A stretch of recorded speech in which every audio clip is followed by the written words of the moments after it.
নমস্কার বন্ধুরা। দেখুন, যে জিনিসটা আপনাদের দেখাচ্ছি সেটা কিন্তু প্রথমে এমন ছিল না। এটাকে বাড়িতে ফেলে দেওয়া কিছু বাড়তি জিনিসপত্র, সেগুলো দিয়ে রং তুলি দিয়ে বানানোর চেষ্টা করেছি।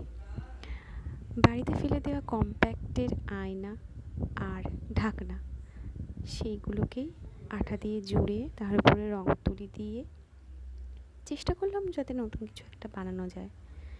অনেকেই দেখেছি, এমন গুণী মানুষ আছেন যারা তাদের হাতের ছোঁয়ায় কত ফেলে দেওয়া বাড়তি জিনিসপত্র সেগুলোকে সুন্দর করে সাজিয়ে তোলেন। আমার হাতের কাজ অতটাও সুন্দর নয়, তবে চেষ্টা করেছি। জানি না কতটা পেরেছি।